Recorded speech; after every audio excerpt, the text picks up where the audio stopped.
1. My childhood home was bought just after World War II by my great-grandparents and passed down through generations.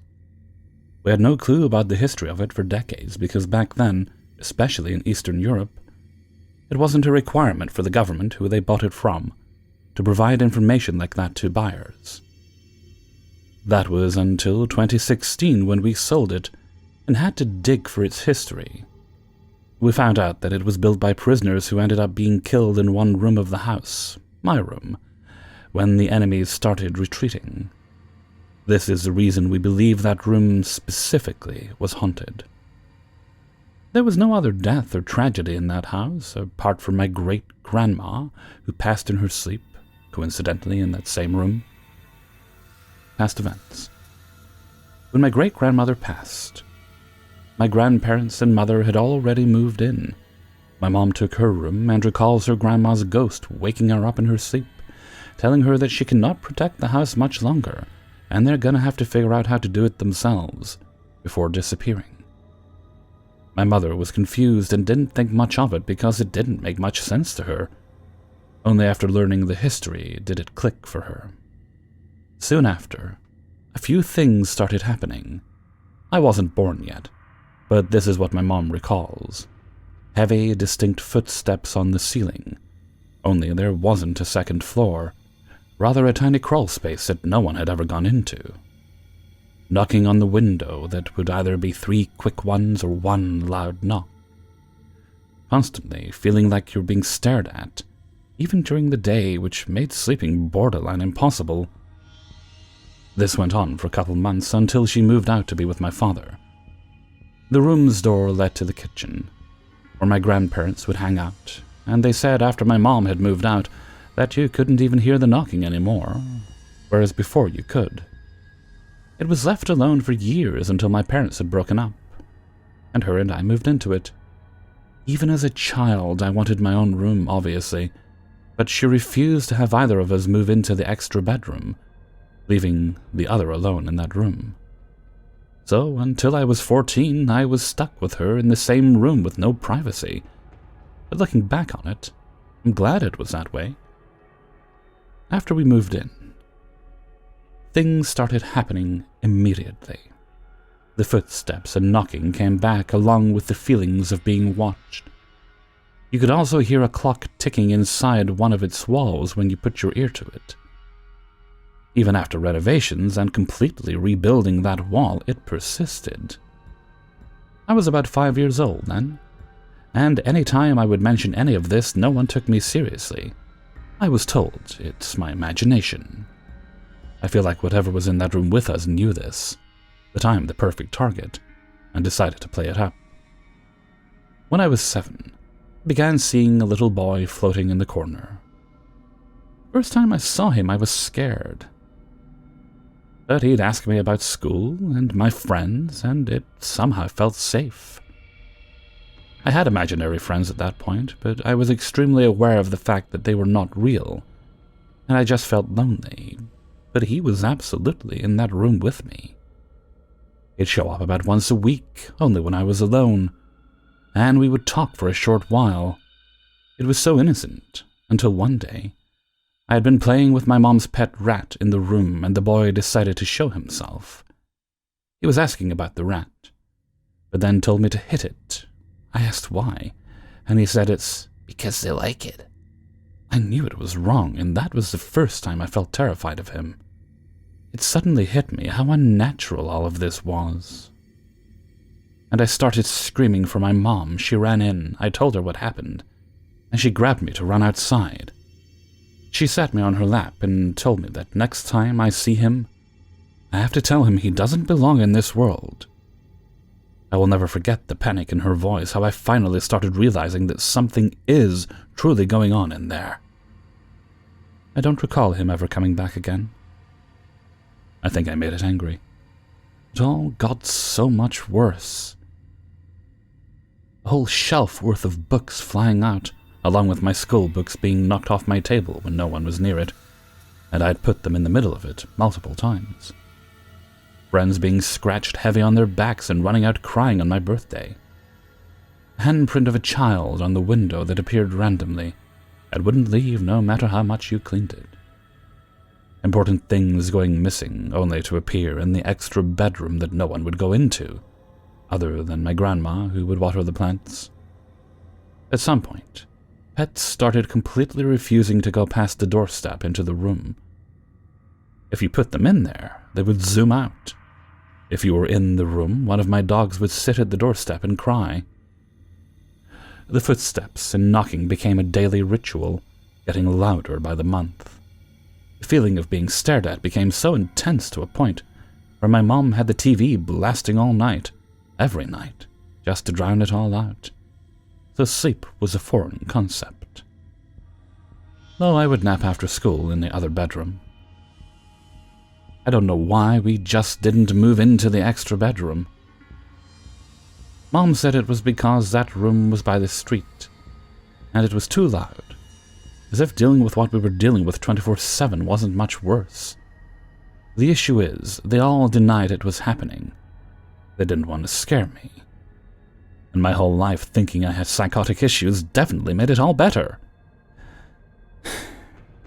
Thing is, others would be physically affected by whatever it was, and I never really got hurt. Up until 2015, my mom had moved out across the country, and I was left alone in that room. I went for it. I had been sleeping in because it was summer, and I had nowhere to be. Suddenly, I awoke from being shaken. I was laying on my side, and the second I gained consciousness, I knew something was wrong. I got an intense feeling of panic and anxiety, as if you knew someone was there with a gun about to kill you. I thought it was my grandma, but I could hear her making breakfast in the kitchen. It couldn't have been anyone else. I also thought that it might be sleep paralysis. I've had it before, but I moved my legs up, so it couldn't have been. I was frozen in fear, stuck with my thoughts, and trying to make sense of it, all simultaneously being pushed into the mattress more and more by my shoulder. I started having the worst migraine I've ever felt, feeling like my head would explode. The pushing was so severe that you could loudly hear the mattress springs creaking.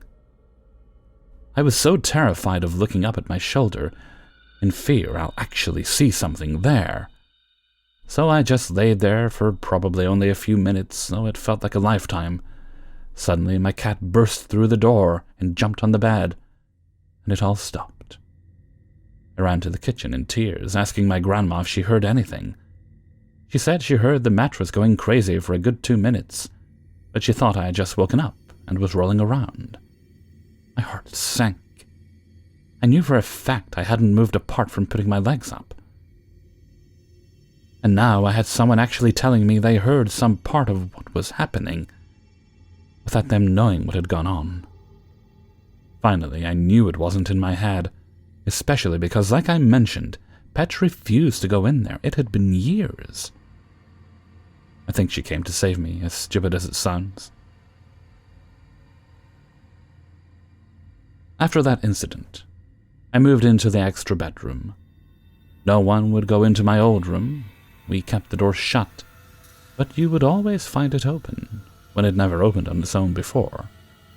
Luckily, the rest of the house was safe. It seemed like whatever was inside couldn't move past the doorstep.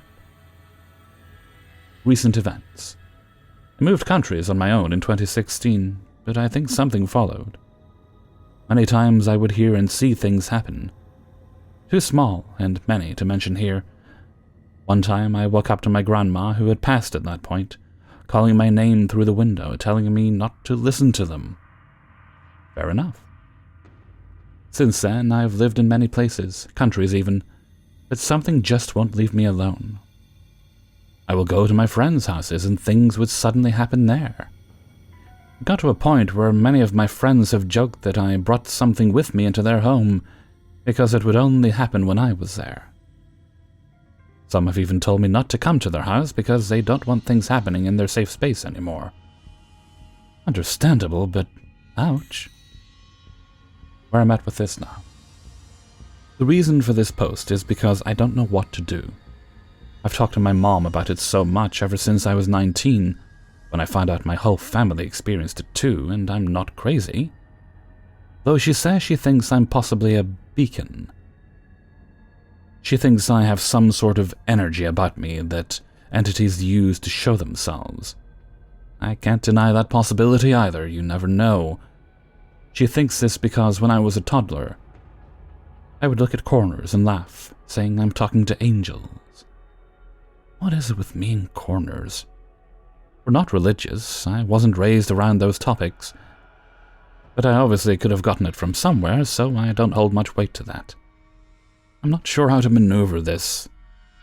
I'm not religious at all, and I refuse to take in any part of that. I want to do some sort of ritual myself, because I believe it's the intention of it rather than the religion itself. But I've got no clue what to do anymore. I've talked to them, repented them, and anything else you can find on the internet. I don't feel like I'm being watched or that anything that has been going on is malicious. If I'm some kind of beacon, what do I do with that? I'm extremely interested in this kind of stuff. I'm on Reddit daily, so if I were to possibly embrace it, how do I do it safely? How do I even figure out what's going on here? Does anyone have any clue what it could be? Am I being followed? Are entities drawn to me? Or is it something entirely else? Any advice or thoughts are much appreciated. Thank you for taking the time to listen. Also, no one in my family has any psychological issues. I've been tested, and they found nothing as well. 2. This is a story I have not told many people, as they don't believe me, and I honestly don't expect many people to. I'll give some background on the area this took place before getting into the actual encounter. This happened when I was around the age of 13 or 14. I'm 28 now. For context, my family lived in northern Maryland, in a very rural area, where each town is about 10 to 20 minutes apart from each other. In between are many densely wooded areas and farmlands stretching for miles. About an hour and a half away from Baltimore and 10 minutes from the Pennsylvania line. On this night, my family, my mother, younger brother, and I were on our way home from my grandmother's house. She lived about 20 minutes from our house in town. I say in town because where we lived there are no shopping centers, no grocery stores, no gas stations, no police and fire stations. There really isn't anything besides farms, churches, and one elementary school, which was literally in the middle of a cornfield. My brother and I went to school in the same town where she lived. We would often walk to her house after school. We had dinner at her house this evening, and then made our way home as we did many nights previously. If I remember correctly, this was a school night, therefore our travel up the mountain was not too late into the evening. I think the sun had been set for just a couple of hours. To get to our house from my grandmother's, we took a winding 2-lane rural state road up the mountain. Many people use this route on their daily commute. This road is lined on both sides with thick woods while following alongside a creek and a railway majority of the way. To the right side of this road is a steep incline of all hillside rocks, brush, and trees. The left side is a guardrail with a several-foot drop-off behind it with thick foliage, more trees, and the creek that runs alongside the road with the railway just beyond that. At night, the canopy of trees and surrounding foliage makes this particular route very dark. As we started into one of the last sharp bends, there stood a massive all-black animal, resembling that of a canine, walking on all fours down the center of the road, about 2, maybe 3 yards ahead of us. It is not uncommon to see wildlife along this stretch, mainly deer, raccoons, and opossums. However, I have not seen anything canine-like wandering around this road before, and this animal looked much larger than a regular house pet. My mom slowed, and immediately thinking the animal might hear the vehicle approaching from behind, or see the lights and run up the hillside. However, it did no such thing. As soon as the light shined on this creature, its head snapped around, staring right at our SUV. My mom drove a Chevrolet Trailblazer at the time. As the headlights shined against this creature, it flashed the biggest, toothiest snarl I've ever seen. The jowls stretched back in a menacing grin, exposing its huge fang-like teeth. The teeth were bright white, almost glistening from the shine of the headlights. Its wolf-like ears were pinned back against its head. I could see the hackles on the back of its neck standing erect. The shoulders stood broad and strong in an aggressive, ready-to-strike stance. The eyes had a yellow hue and expressed evil intentions. It had the face of a wolf, but the body and stature of a bear. The body of this creature was enormous, like nothing I'd ever seen before. The body and legs were long and lanky, but oddly muscular. Something almost otherworldly. Within seconds of the creature flashing its toothy snarl in our direction, it ran directly towards us. My mom gasped, "Oh my God!" in a frightened voice while simultaneously jerking the wheel quickly to the right, trying to avoid this thing that was charging towards us. The front and back tires on the right side rumbled in the dirt and gravel as the SUV was jerked from the roadway. My brother in the back seat flung himself forward, grabbing the back of the headrest in front of him, while letting out a terrified and almost deafening shriek. As the vehicle rumbled off the asphalt, the creature was now directly in front of us. The back of the beast, with jet-black fur, stood about 6 inches above the front end of my mom's Trailblazer. In a matter of seconds, she jerked the SUV back on the roadway, and we continued around the bend. I was in the passenger seat, wide-eyed and stunned. My mom's hands were white-knuckling the steering wheel as she stared out the windshield in disbelief. It was silent. My brother broke the silence by asking, "What was that?" "I think it hit us," my mom replied. The three of us decided to go back and see if it was still there, or maybe laying on the side of the road. My mom and I had no idea what we had just seen. My brother, being in the back seat, didn't get the best look at it. We turned the car around in the next area possible and drove by as slowly as we could. The creature was nowhere to be seen. It was like it had vanished. When we arrived home, my mom checked the left front corner of the Trailblazer for any sign of damage. She swore the thing had run into us, and she was trying her best to avoid it. But there was nothing. No dents, no dings, no hair. Nothing where this thing would have made an impact. To this day, my mom and I still talk about this night. It was the strangest thing I've ever encountered. Does anyone have any idea what this thing might have been? 3. So I'm a Year 2 medical student right now, and I live in Iran. My experience goes back almost 4 years. I guess it was in 2018, when I was in high school studying for my final exams, Year 12. We have 2 houses which are right beside each other. One is bigger, and me and my other family members live in that, and the other smaller one was actually not ours first. We bought it from our neighbor's grandson after she died, but not in the house. She passed away in hospital. I think she had cardiac problems, and we could always hear screams and crying because of the pain when she was alive, because the walls are very thin. It's almost like 2 rooms in an apartment, but houses instead. That's how 90% of homes look in this country. Also, she had some relationship problems with other family members. Mostly the grandson, who was addicted to drugs, also doing a lot of other illegal things like stealing. So most of the time we would hear cops coming to her house, and I think that's how she really got sick. Anyway, after she died, we bought the house and made some changes to it, like changing decorations, painting walls, adding more rooms. And also we put a door between the 2 houses, so we could enter it without going out into the street and opening it from outside. So basically, we changed it to just for guests and friends when they would come to visit us, but I personally used it for a study place because it was silent all the time. So as I said, this experience was in my exam days, where I used to study all night in that house alone and go to take the exam the next morning. I was there for like 3 or 4 nights before things got strange, and everything was actually fine.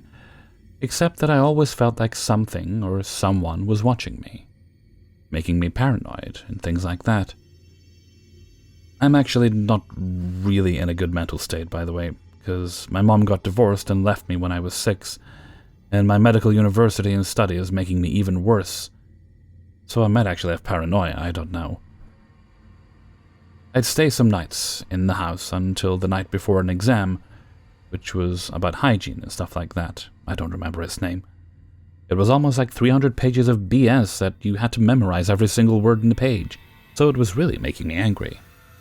At 3 or 4 a.m., as I was reading, there was what sounded like water filter noises coming out of the kitchen. But I didn't really care about it, because we have been using these filters for years, and I was familiar with the sounds. 5 to 10 minutes after, the sounds got a little too much and weird, until I realized we haven't put any water filters in this house, and they're in the other one. So at this point, I just thought maybe it's some water problem in the kitchen, and then I just went there checking under the sink to see everything was okay.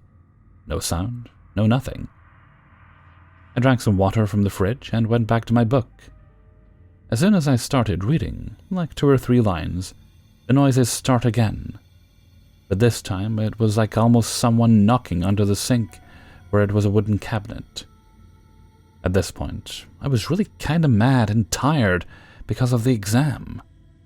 And I just don't know why the first thing I did was to start swearing at the noises. Like I said Kier, which hardly equals to those F words in English, I guess. And suddenly after I said that, the sound started to get louder. I felt a little bit strange, but I don't know why. I said it again, and surprisingly it got even louder. So I did this 4 times, and each time the sounds and knockings got louder. And after the 4th time, I just stopped doing anything. Didn't have any idea what was going on, and I was just in that fight-or-flight state. I was almost having a heart attack, so I quickly got my book and ran away from there to the other home, where my family members were sleeping. I just slept the rest of the night, not even studying because I couldn't clear my mind of what just happened. I actually got a good score, surprisingly. I told all this to my family members, and none of them believed me because they know I watch too many horror movies and I like scary things, so they think I'm just making it up. But I'm 100% sure they also had strange experiences as well. For example, my grandmom once told me she had seen the stairway light just turning on and off by itself. She also said she could clearly hear the light switch as well. Also, my aunt encountered strange things in the house. So just to let you all know, my dad bought a massage chair for my grandmom a few years ago so she could maybe stretch herself with that a little, but she was always afraid of it, so barely used it back in those times, and now she doesn't even go near it. So once my aunt came to visit us, we gave her the room which we put the massage chair in, because it is too big to put somewhere else. She told me that on her first night, somewhere around 12 or 1 a.m., when she was trying to sleep, the chair just started moving up and down like someone was on it trying to get a massage. She said that she was so freaked out that she couldn't move out of the bed. She just stayed there, and a few moments later, it started to turn off and get back to its normal way, and move backwards all by itself again. By the way, I don't say that it is definitely a paranormal activity or something, because maybe it was just a problem with the chair itself. But I think it is kind of strange that the chair started doing a massage plan by itself after midnight. And also, this thing has never happened since then. At least, not that I know. So these were my paranormal experiences, and I should also mention that I don't say they are definitely paranormal or anything like that. These were just weird things that happened in my house which I don't have any idea of their causes or reasons. Maybe it is the old woman's ghost haunting the place. Or some other things like demons or jinns, as we say it here, or maybe it was just some electricity and water pipe problems that we haven't found out yet. I should also say that I haven't slept or even stayed a night in that house in these 4 years, even though I am a 21-year-old adult right now, and also studying on corpses and things like that. Growing up, I, female, 23, have dealt with many paranormal experiences, from seeing my dead grandfather at my great-grandfather's funeral, as well as my other grandpa any time I've almost died or had a seizure. My scariest encounters have been the negative entity that has been attached to me for the past 14 years, my haunted doll I got from Goodwill, and the shadow people. While the doll is recent, the shadow people are what started again. Between 2011, when I was turning 12, to 2015, when I was turning 16, I was waking every night to the attachment or shadow people scaring me. I stopped seeing the shadow people in 2016, but still had to deal with the attachment. The doll is something I bought in 2020 that for the past 2 years has plagued me with classic things, flying off the wall, and nightmares. The attachment has left me alone for the most part, but unfortunately that gave room for the return of the shadow people. The only way to describe it is one with no eyes on top pinning me down. The 9 faceless but red-eyed ones surrounding my bed. My neurologist said hallucinations during sleep paralysis are common. That doesn't explain the marks I would have, or the feeling of when I awake that I am drained. Also, definitely not my dog shivering with her head hidden under her blanket or pillow. The thing is, I wake up with the bruises. I can physically see them, but by morning they're gone. Well, the arm ones. The leg ones stay for weeks on end.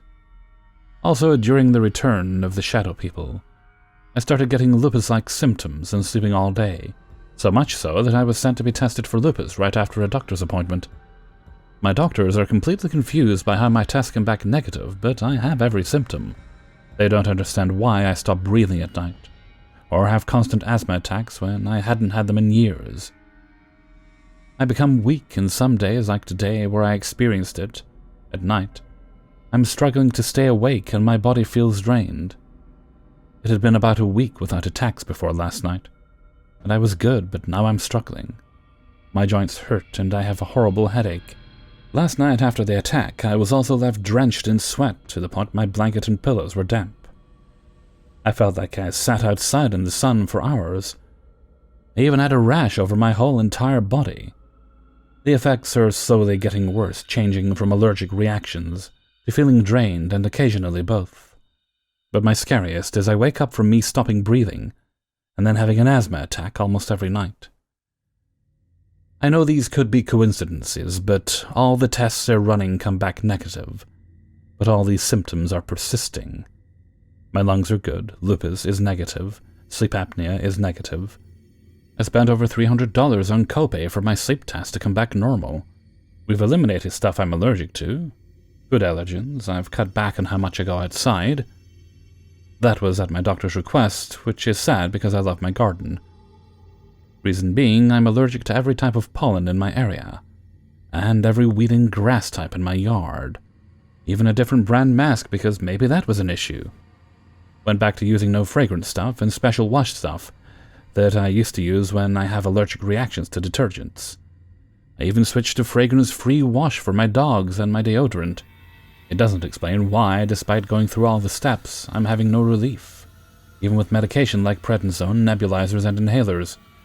So with what I said, is it possible that these shadow people are causing all these issues? Because these issues started with the return of the shadow people, and these shadow people are the exact same from my childhood that tortured me. Although I will say it's like they don't want anyone else to see them, because the few times I've managed to scream or make a sound, the moment my best friend opens the door, they're gone and I'm free. She's the only other person who has seen the bruises on me, which once again confirms that this is really happening. She's been with me, and I will be in her room, and she's watched a bruise suddenly appear. Like she won't see it when I enter, but suddenly one will be there. She's the only one that believes me about the shadow people, because she has seen me terrified in my bed, and has had to hold me while I clutch to her in fear. She knows I would be having these reactions, because she knows typically I don't get scared of the paranormal anymore. Also, I want to say I went to a psychologist, and I'm cleared of mental illness that could cause hallucinations, such as schizophrenia, which my great-grandma and mom have both had. I am diagnosed with anxiety, depression, and complex PTSD, which, yes, could cause me to see things. But that's more flashbacks, auditory sensitivity. and disassociating as well as freezing up in certain situations. Occasional paranoia, but that's mainly around new guys. Hallucinations are not something I suffer from. 5. Background. About 1 month ago, I found a tooth in my dog's basket. This wouldn't have been a big deal, except my dog is very old and has no teeth. He had to have the last few removed about 3 years ago before we moved into this home. I'm just explaining this so you understand there is no way this could be a dog's tooth. Anyway, the tooth is flat and has no root, like a small child's. I thought maybe it could have been a pebble that just really looked like a tooth, so checked with my husband, who agreed. Nope, that's a tooth. So grossed out, but not really too fazed, I threw it in the bin and figured it was just a really freaky one-off thing. 3 weeks ago, I was walking through my lounge and stood on something. It was a tooth. I was freaked out, but thought, well, maybe it's the same one and somehow fell out of the rubbish bin when we took the bag outside. This time I put it on the bookcase next to me and left it. A bit creeped out, but again, it could have been the same tooth. Right? 2 weeks ago, there is a damn tooth on the bathroom floor. This one I know is not the same tooth, it's a bigger molar. I take it out and put it next to the other. Freak out at this point. I want to add that I have a robo-vac that runs every couple days, and a stick vac I use in the kitchen and dining area. My house is pretty clean. We don't wear shoes inside. I just don't want you thinking I live in a hovel. 20 minutes ago I bring in my towels. I bring them inside, and as I'm shaking them out to fold, I hear a click of something falling onto the wood floor. It's a damn tooth. I am officially freaked out. I thought due to the location of our home, sorry, I'm not going to get too specific, that it could be an animal tooth. Picked up by birds and dropped on the clothes. I've seen various birds sit on the clotheslines eating small things like snakes and field mice. But these teeth are big and they seem so human. But after this last one, I really feel like it's a message or something. Maybe a warning. That probably sounds crazy, but I've had a few weird experiences in my life, so I don't rule anything out. My kids are all late teens and way past losing their baby teeth. I also have not kept their teeth. I know some people do, but honestly, teeth are gross. And here the tooth fairy would wrap them in tissue and take them with her to her castle, aka the bin.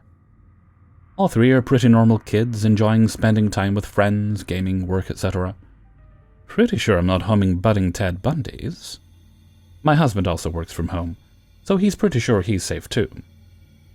My dog's an inside dog. He's deaf and part blind with no teeth. I take him out to toilet and then he comes right back in. He's a tiny dog and is not getting into any roadkill, etc. What the fuck do I do? Am I overthinking this? I want to go with the bird dropping teeth in my washing. Where the fuck are these teeth coming from? Possibly irrelevant, but I've also had 3 chickens die just after the second tooth, all one day after the other. I'll take the teeth to a local wildlife career and see what she thinks. We have a lot of animals in our area. Even with our yard being fenced in, they just got in to eat the grass and fruit from my trees. I've heard wild animals attacking what I assumed was a lost dog or puppy, and some people have lost sheep. Hey everybody, Hellfreezer here, and thank you very much for listening to 5 True Paranormal Stories, episode 273. And thank you very much to everybody who allowed me to use their stories in this video. If you enjoyed the video, then please do share it with all your friends and family. This is Friday, I believe. Yes, it is. Essentially, I've been spending time in between recording stories debating on whether or not I'm going out to go buy food today. I think what I'll do is I'll spend today concentrating making tomorrow's video, get that cleared out, get a little bit ahead again. It's been a while since I've done that. And I'll clear tomorrow so I can go do that. I'll have plenty of time to stream tomorrow. There was a Phasmophobia update yesterday. To be honest with you, it's not that great. They've overhauled VR, but there's not really a lot in there for the people that don't like to play VR.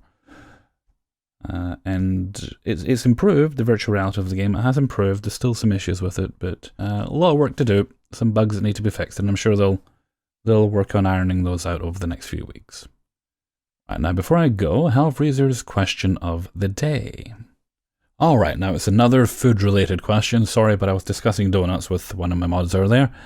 And what is the weirdest donut filling you've ever had that you enjoyed? Or even donut topping? Okay, and with that, I'm going to head off for now. So until next time, thank you very much for listening, and take very good care of yourself.